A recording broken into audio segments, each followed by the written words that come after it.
Hello, everyone. Want to welcome you to another episode of Cellular Healing TV. This is David Asarno, and I am here with Dr. Pompa. Good morning, Dr. Pompa. Good morning. Now, today's an exciting show because we're going to talk about a topic that we've discussed certain components of it, but we've never had a show that was 100% focused in on diseases that actually stem from our mouth. I mean, in fact, you know, I've worked with a lot of dentists, and we've had a lot of discussions in regard to this, and they say that over 70% of disease actually starts from, you know, poor mouth hygiene, Right. Amalgams, cavitations, galvanism, root canals. So this is going to be a pretty exciting show. Yeah, it is. It's a big show because, I'm always teaching this, David, and if you don't go upstream and find the cause of an illness, then you'll never get well. I don't care what medications you take. I don't care how many supplements, vitamins. I don't care how good you eat. You're never going to get rid of those symptoms that you don't like, if you don't get rid of the source. And by the way, David, that's R number one in the 5 R's of how you fix a cell and how you detox a cell, right? But it's estimated, I believe it's higher than 70% that all disease starts in the mouth, right? So, but when we say that, people are thinking, oh yeah, right. They may have heard the heart disease component, right? May or may not. But those bacteria that are nasty and get into what we call an abnormal oral microbiome can actually end up in the heart and actually cause heart problems, end up in the arteries and drive inflammation of the arteries and drive heart problems. And David, you had said that, but I think the diseases we don't think about are all the unexplainables: chronic fatigue, fibromyalgia, just all the unexplainable hormone related conditions, from thyroid to weight loss resistance to, the list piles up when you look at what this right here can cause. And I know people watching this, new people are thinking, what does he mean? Where is it starting from? We've heard him talk about amalgam fillings, right? It was part of how I got sick. But I'm talking about stuff beyond amalgam fillings. Yes, that is part of the problem, but it goes beyond that. This mouth, in its relationship to the bacteria that affect the bacteria in your gut, I'm pointing down here, and it affect this brain here, in your whole immune system, it all starts right here. Now, it's interesting. We talk about mouth, and we talk about, well, most people, if they're new here, say, well, I go to the dentist twice a year. I get my teeth cleaned. I brush my teeth every day. I've got good oral hygiene. Is that enough? Yeah, well, it's showing that it's not enough, because I would have to say this. Every client and I treat unexplainable illnesses from all over the world, right? I shouldn't say treat, I coach unexplainable illnesses, people from all over the world. And I can promise you, David, all of them have excellent oral hygiene habits, meaning they all brush their teeth at least twice a day. They all, well, I would say at least 50% of them floss every day. They all have the same really good habits that hopefully, you and I have, but again, they're sick. And yet most of the time we look here with a problem. So it's not enough. So let's talk about one by one. Where would you like to talk? Where would you like to go first? We talk about how, galvanism and some of the things that you experienced? Yeah, we could start there. And look, everybody knows that amalgam fillings have 50% mercury in them. Not everybody watching this show knows that, but in the scientific world, 50% mercury these fillings contain. The old days, the ADAs would say, well, it's sealed up in the amalgam. It doesn't leach out. Well, that was proven completely wrong. Every scientific body understands that the mercury does leach. So then they moved to a different statement. They moved to a statement that said, well, it leaches, okay, but it doesn't leach in amounts that are causing, damage to humans. Well, look, volumes of literature say otherwise. Whether it's the World Health Organization, any government body, around the planet really understands that the stuff comes out in amounts that is higher than what our EPA allows, any human to be exposed to on a daily basis. 4, 5, 10 times the amounts. just by having a couple fillings in your mouth, amalgam fillings, those are the silver fillings, by the way, that they leach more than anybody says is safe. And they're doing it day in, day out, every time you drink hot coffee, every time you brush your teeth, every time saliva goes across the amalgams, it's an acid, it releases mercury. And of course, when you're drinking hot coffee or chewing gum, it's coming out in volumes. Again, David, it's not my opinion. It's not anybody's opinion. It's simple fact that the mercury from those fillings ends up in our brains. Matter of fact, according to many studies, one published in the most prestigious scientific journal on the planet, FASO, showed the number of silver fillings in your mouth is proportional to how much mercury is in your brain, not just in your brain, but in your pituitary hypothalamus. That's what runs your whole endocrine system, thyroid, adrenals, your hormones. So this, of course, amalgams are a major problem. Now, there's two questions that I have in regards to amalgams then. A, people may be listening, especially if they're a new viewer or listener, and saying, well, the dentists say that they're safe and they're still using them. And B, well, then don't I just take them out? And I know that can cause even more problems for people who just take them out. Yeah, well, first of all, the dentists are listening to their protected or their governing body. The ADA, of course, makes these statements because they have to. However, if that dentist looked into it, he would be shocked that he'd been lied to. So far, 100% of the dentists who have looked into the topic beyond what the ADA's talking points are have come to me and said, whoops, yeah, I didn't know that. So, again, it just takes a little bit of investigation, not too hard, to realize, wow, there's a whole nother side of the story. Look at most of the countries of the world, David, are banning these things. There's bans on them everywhere except here in the United States. Look, almost every year before Congress, due to public outcry, they look and they want to bring amalgam to label it to what it should be labeled as far as from OSHA goes or from safety standards. Right now, when it's in your mouth, well, let me back up. Before it goes into your mouth, it's a hazard, a type 2 hazard, according to OSHA. I'm sorry, type 3, meaning that it is considered hazardous waste. The moment it goes in your mouth, same material now. Now it's downgraded to a type 2 hazard. It's not hazardous waste anymore. Well, how does this happen?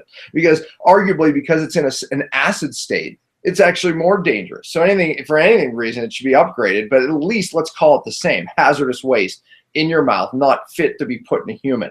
The moment it comes out and hits the dental tray again, now it's magically downgraded again, upgraded again to hazardous waste the moment it hits the dental tray.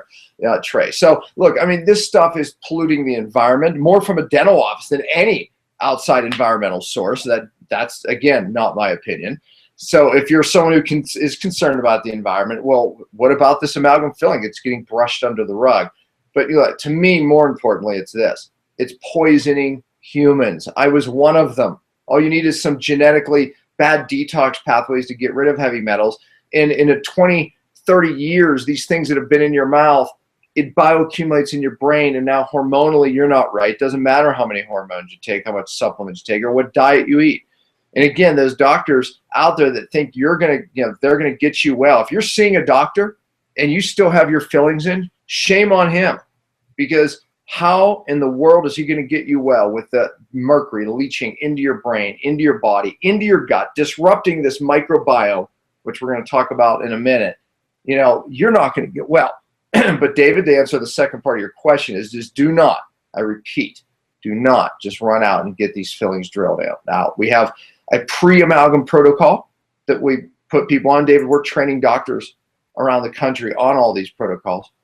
We have a protocol that we do during the removal and go to a dentist, which we call a biological dentist. I'll give you a website right now. It's like this, IAOMT.org, IAOMT.org, to find a safer dentist. But just because they're in that organization does not mean they're moving amalgams correctly. I would say most are, but a lot of them join the organization. Obviously it does bring them some business. So ask questions. Are they using? Go ahead. And ask the right question. I was gonna say ask the right questions, because if they remove them improperly, in previous shows I've heard you talk about how it can cause even greater problems because of sort of that street sweeper effect. Yeah, and just for the sake of time, go back and watch a show where I interviewed Dr. Grieco, Dr. Derek Grieco, and it's one of these shows that you can go back in its backlog, and we talk more about the safe protocol for removal. Look, I'll say this at least. You better make sure they're covering your airspace. You better have outside air or oxygen so you're not breathing the vapor when they're drilling into that filling. Because when they start hitting that filling with a drill and it's hot, that mercury vapor explodes. They use a back suction, create negative air pressure to pull the vapor that way and cover your pathways. So multiple strategies to make it safe. But there's a pre-program. There's a program we do. We put a binding agent in called Bind before and after. And then there's we also do some vitamin C flushes the day after each removal. And then the most important mistake of all, or the most important thing of all, and the mistake most often made, is 4 days after the last one comes out, you have to start the proper detox. If you don't, there's a honeymoon period of 6 to 9 months, and then all of a sudden the crazies start. And they never relate it back to getting the fillings out. Once those fillings come out, the body starts to release the mercury. Some people feel better.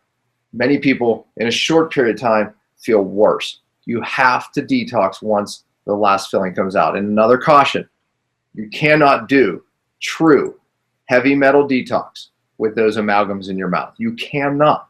And I urge everyone watching this to read an article that I wrote called When Detox is Dangerous. It's on my website under articles, When Detox is Dangerous. There's 3 parts. Please read that, and you'll get way more details than I'm covering here. So David, that's the amalgam thing. Now there is something else that I said is a hidden danger. I would say that, the people with all these unexplainable illnesses that come to me and I interview them, many of them have this as a problem, and it's hidden and they don't understand it. And it happened to me. I would say it is the thing that sent me over the edge. It's something called galvanism. And galvanism simply means you have a battery effect going on in your mouth. You have these silver fillings, and then you have a crown that has a different type of metal, or you have a gold filling, or maybe you have a titanium plate. The bottom line is you have opposing metals, 2 different metals in an acid. That's your saliva. It creates a battery. That's what a battery is. 2 opposing metals in an acid. Creates a charge that now causes that mercury to pour out of those fillings. I had 2 gold fillings put in. In the back, they took out an amalgam, so that vaporized from the amalgam. And by the way, Dr. Derek Grieco, who did the show that I told you to watch, he actually did this to me. He repented. No, he is changed ways. Trust me. Yeah, he's the nicest guy. But it took years, David. I brought him stuff, and I said, Derek, I love you. He was one of my best friends. I said, but you need to read this. This is how I ended up sick. And he didn't want to hear that. And he's so nice, of course, he said it. But it was 2 years later that he came back. He said, Dan, I want to take you to dinner. He took Marilyn and I to dinner.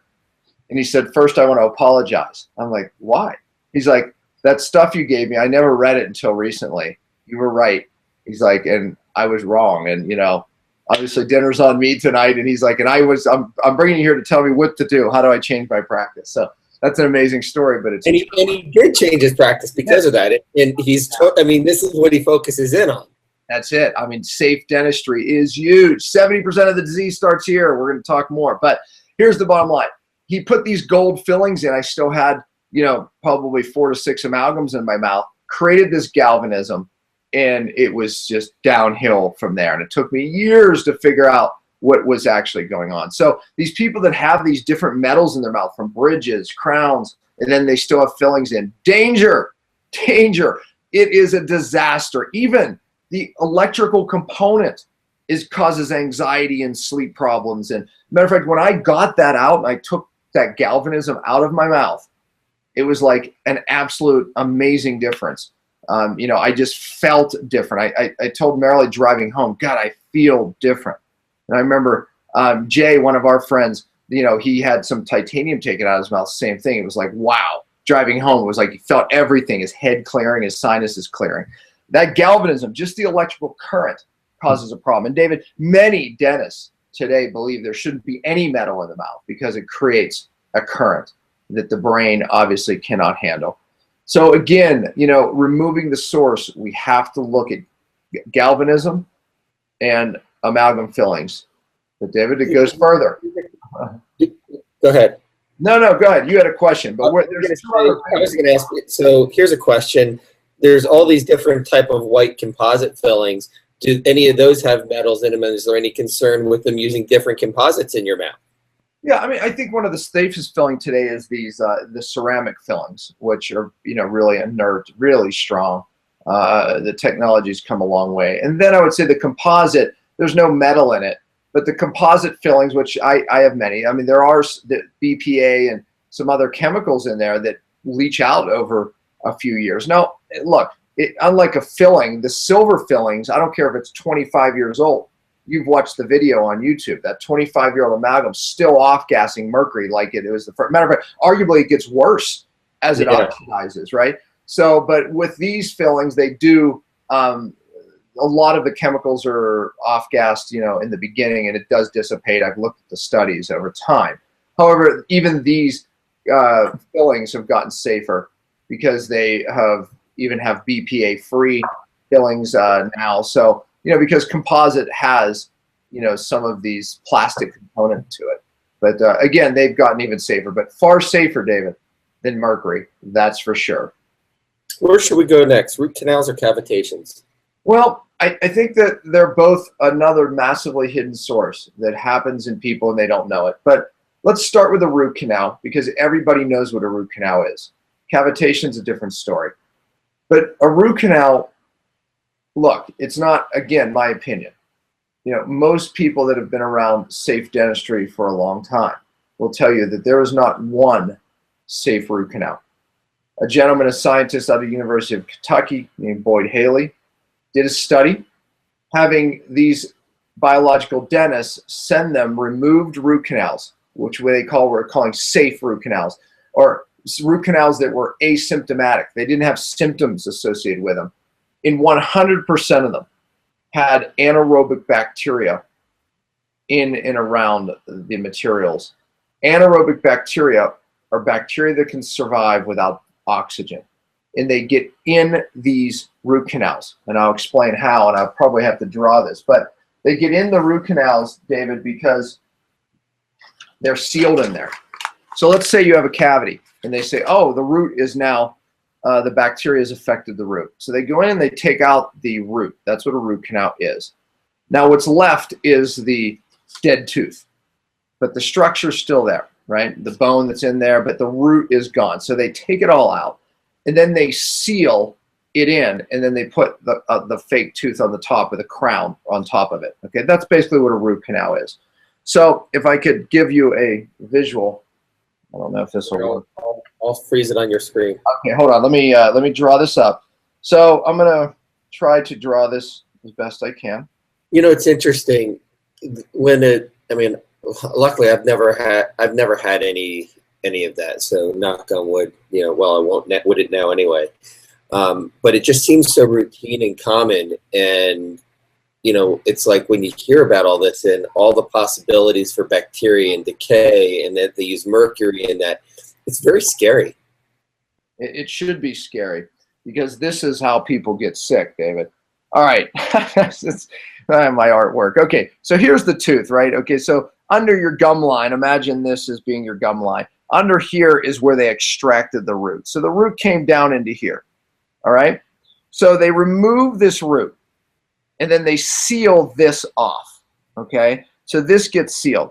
The problem is there's literally miles and miles of something called microtubules.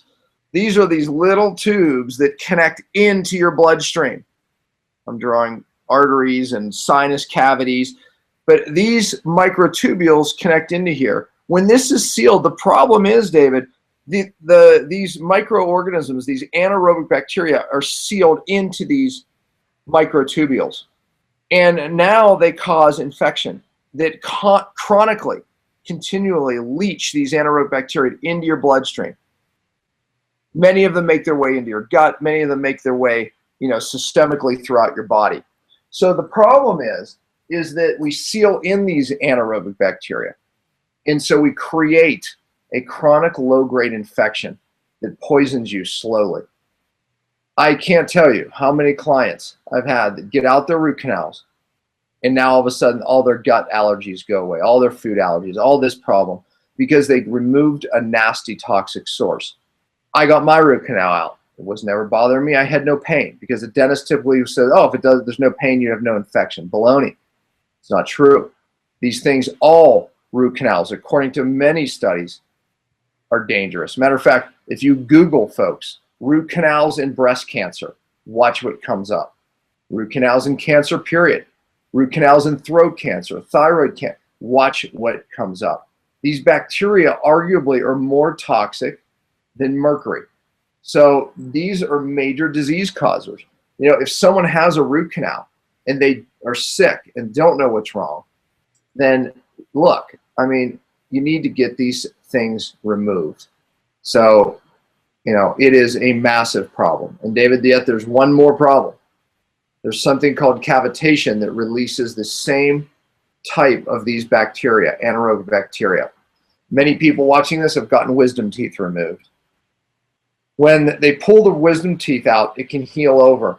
And if there's a little bit of the ligament left that holds the tooth in place, or any other type of material, infection will create underneath where it healed. And it creates what is called a cavitation. Basically, a low-grade infection that typically causes no pain. And these bacteria, just like the root canal, end up systemic throughout our body. So many people have these cavitations and don't know it. There's a thing called a cavitat machine that it uses ultrasound to identify them, because many people watching this, well, how do I know? Well, it's very difficult because they don't always show up on x-ray until they're very big. Someone very trained in looking at x-ray can look at these lucids and they can, maybe determine that might be one. Then they can take a drill and drill in. And it kind of like, David, if you're looking for a stud in your drywall, right? If you drill in, boom, and miss the stud, it kind of just falls right in. If you hit the stud, it's solid all the way through. Well, that's kind of what they can do. They can go in and drill in, and if it falls in, and then that could in fact be a cavitation. So how they fix it is they go and decavitate it. They clear out the infection once they find it and remove it. And remarkably, people get better when they remove these massive toxins. It's scary, and it's so many times when I talk with you, it's like new things come up that I never even thought of. Even like when we had that one-on-one conversation when we were down in Florida. Yeah. And I'm remembering now, my grandfather was in his early 70s, and he had some teeth pulled, and he got what was called a dry socket and a cavity, and literally for the next 2 years it never healed, and he was in constant pain. And then all of a sudden he got brain cancer, he got lung cancer, he literally had cancer all over his body within a year from that happening. Yeah, these anaerobic bacteria are cancer causers. They disrupt the microbiome, in the gut. And so many people today have that disruption, which leads to autoimmune, which leads to all types of allergies and inflammation, not feeling well, joint pain. We can go on and on. And, and again, a lot of these people with these bacteria via root canals or cavitations, they seem to have a lot of pain disorders too. I don't know why, but it settles in the joints, drives different types of arthritis, autoimmune. So, these are places that most people don't look. So when they say that 70% of all disease starts in the mouth, well, of course, because we have the most toxic things. Anaerobic bacteria drives inflammation every cell in the body. Mercury, well, third most toxic thing on planet Earth. It's no surprise. And we know now more than ever that this microbiome that starts in the mouth and goes all the way through all of our intestines and large intestine, stomach, this bacteria is really what controls how our brain works. We make neurotransmitters for our brain to work and feel normal and not be depressed and have normal brain function because of the bacteria in our gut.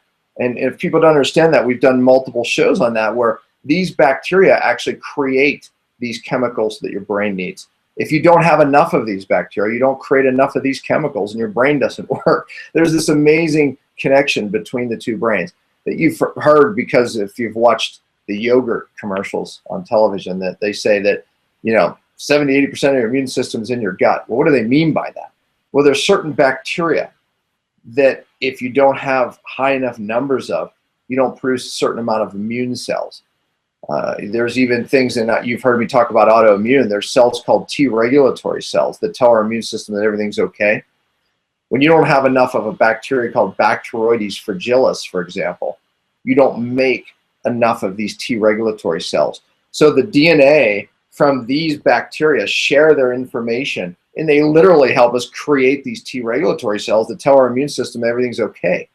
So when you don't have enough of these bacteria, your immune system doesn't get that message, because there's not enough of these T regulatory cells to regulate it, and therefore you go autoimmune. You have allergies to pollens, you have food allergies. So again, microbiome, it's a big part of what we do. David, I call it part of the three-legged stool, right? I mean, we have the gut component, bacteria related. We have the cause, right? We have the other leg of the stool that's the cause, right? We're talking about today some of these things right here. And David, you were living in a moldy home, right? You had a mold exposure when you were younger, caused problems. Well, that could be that part that creates the problems in the gut. But there's another component.